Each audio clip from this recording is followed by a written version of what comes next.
Selamat pagi, siang, atau malam kepada Bapak Joko Suharyanto.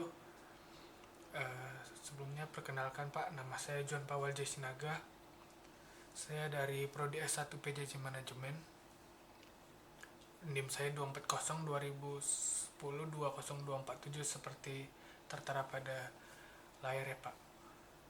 Oh ya, perkenalkan juga Pak, saya sekarang mahasiswa yang sambil bekerja Pak, bekerja di Direktorat Jenderal Pajak, tepatnya di kantor pajak di Kalimantan Barat, Ketapang. Izin Pak, untuk kali ini izinkan saya untuk mempresentasikan tugas yang telah Bapak berikan terkait keamanan data dan informasi.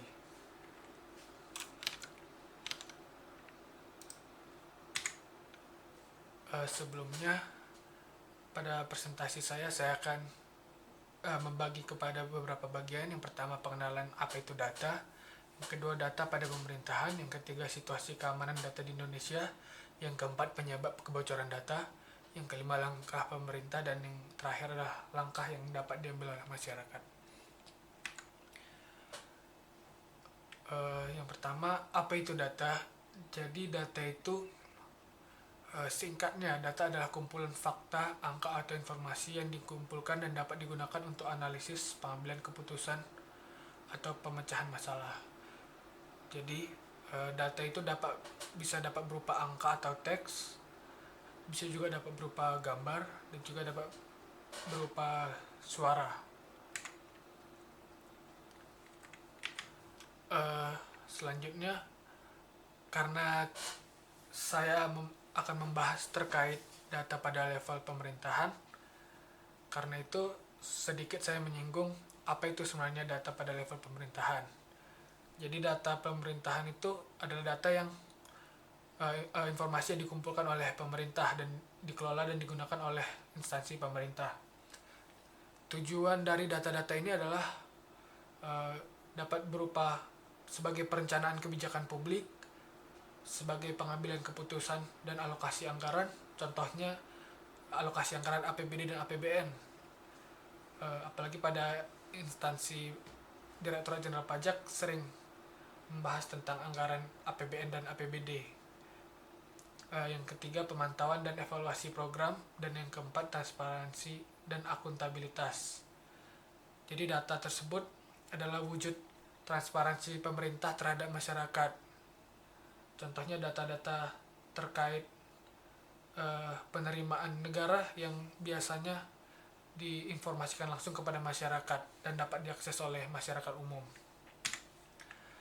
Nah, ini adalah contoh-contoh data yang terdapat pada level pemerintahan yang sangat umum. Contohnya adalah data perpajakan, bisa berupa master file yang berisi pembayaran wajib pajak dan data-data umum wajib pajak. Yang kedua adalah data kependudukan. Data kependudukan ini biasa data di dukcapil, isinya lengkap, nama, tempat tanggal lahir, dan juga semua informasi yang terkait dengan pribadi masing-masing masyarakat. Selanjutnya ada data telekomunikasi, biasanya adalah data yang berisi tentang nomor telepon atau email dari masyarakat, dan yang terakhir adalah data pendidikan. Pada saat ini situasi keamanan data Indonesia bagaimana? Terkait dengan sebuah artikel yang Bapak kirim yang terdapat pada databox katadata.co.id, bahwa kebocoran data pada pemerintahan itu yang paling besar adalah di sektor administrasi. Dapat dilihat pada grafiknya. Salah satu tim BSSN dalam laporan Landscape Keamanan Cyber Indonesia tahun 2023 menyatakan bahwa sektor administrasi pemerintahan adalah area yang terdampak paling besar dalam hal kebocoran data dan harus mendapat perhatian khusus dari pemerintah. Bisa dilihat administrasi pemerintahan sendiri 69% dari total kebocoran data, diikuti oleh keuangan, lain-lainnya, dan energi dan mineral. Ada lagi contoh kasus kebocoran data pada level pemerintahan yang booming pada akhir-akhir ini adalah kebocoran data Kominfo pada 2024. salah satu bernama Profesor Siti Aminah, pakar hukum dan etika digital itu menekankan bahwa kebocoran data dapat merusak kepercayaan publik terhadap pemerintah. Masyarakat itu berhak mendapat perlindungan yang lebih baik terhadap data pribadi mereka. Bisa dilihat pada headline pada salah satu artikel Kompasiana menyatakan bahwa kebocoran data itu dijual seharga 1,9 miliar. Jadi data-data pemerintah adalah data-data yang valuable atau bernilai tinggi. Sebelum membahas bagaimana cara menanggulanginya dan mencegahnya, izinkan saya untuk membahas apa itu sebenarnya penyebab kebocoran data. Jadi saya membaginya menjadi dua, yaitu eksternal dan internal. Untuk eksternal, ancaman dari luar itu dapat berupa hacking yang paling umum. Hacking itu adalah kegiatan untuk mencuri, mengubah atau menghancurkan data untuk tujuan tertentu oleh orang-orang yang tidak bertanggung jawab. Mungkin hacker pada saat ini adalah menjadi profesi ya. Yang kedua adalah serangan malware. Malware itu adalah perangkat lunak berbahaya yang dirancang untuk merusak sistem komputer atau mencuri data.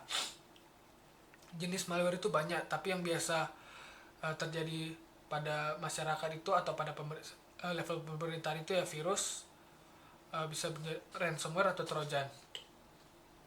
Virus atau ransomware tersebut dapat menginfeksi komputer dan jaringan komunikasi dan informasi.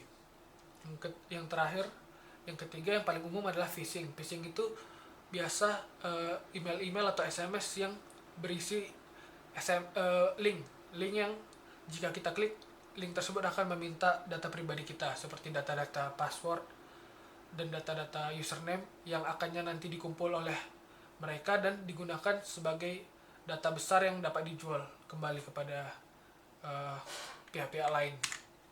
Ancaman dari dalam itu atau dalam internal dapat berupa insider malicious intent atau kebocoran data yang disebabkan oleh motivasi individu masing-masing pegawai. Contohnya memang ada ingin alasan keuangan atau finansial, mereka mencuri data-data tersebut untuk dijual. Yang kedua adalah penyalahgunaan akses sistem. Penyalahgunaan hak akses ini biasa setiap pegawai memiliki hak akses yang berbeda dan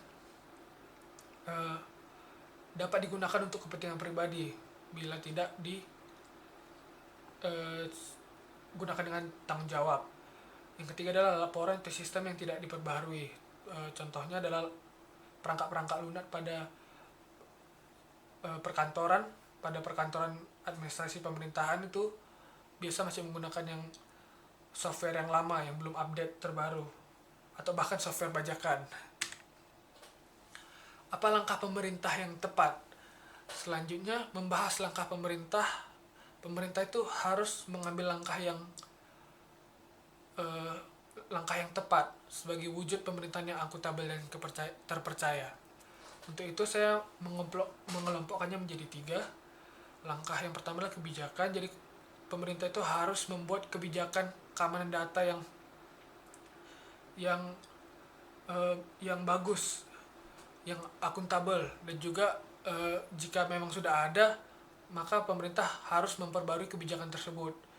Standar keamanan seiring dengan waktu pastinya akan berkembang, sehingga pemerintah harus mengembangkan sistem keamanan data di Indonesia. Dan kebijakan tersebut harus dituangkan dalam sebuah undang-undang agar menjadi kepastian hukum bagi masyarakat sebagai pemilik data tersebut. Yang kedua, kesadaran. Pemerintah harus aktif mengedukasi pegawai-pegawai pada instansi pemerintah untuk security awareness terhadap kebocoran data. Yang ketiga adalah audit berkala. Pemerintah harus aktif dalam mengawasi setiap level instansi pemerintah dalam hal penggunaan data untuk meminimalisir kebocoran data yang terjadi dari dalam maupun luar. Dua langkah konkret pemerintah yang dapat diambil mungkin untuk kali ini adalah instrumen keamanan data. Pemerintah dapat menggunakan atau memanfaatkan instrumen yang sudah ada seperti multi-factor authentication seperti Google Authentication atau Microsoft, dan juga enkripsi data yang lebih kuat, yang lebih bagus untuk keamanan data. Yang kedua adalah pelatihan dan pengembangan pegawai. Karena kebocoran data tidak luput dari insiden internal, sehingga pemerintah harus memperkuat pegawai dari dalam.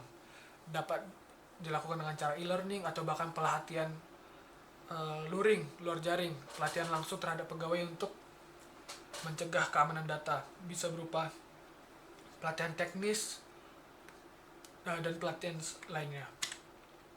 Terus selanjutnya, keamanan pada level masyarakat. Ancaman data tidak hanya terjadi pada pemerintah namun juga pada masyarakat. Karena itu berikut adalah langkah-langkah yang dapat diambil oleh masyarakat. Yang pertama adalah penggunaan sandi yang kompleks. Bisa dilihat contohnya password 123 adalah sandi yang sangat lemah.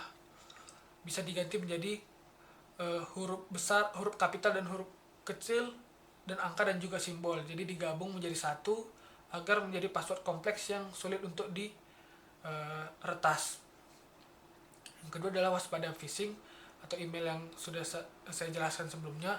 Email-email yang mengandung link-link yang tidak jelas, yang tidak dikenal. Kita tidak hanya mengabaikan saja namun juga melaporkan agar tidak terjadi pada masyarakat lainnya. Dan yang terakhir adalah perlindungan terhadap perangkat pribadi kita masing-masing, contohnya HP dan laptop.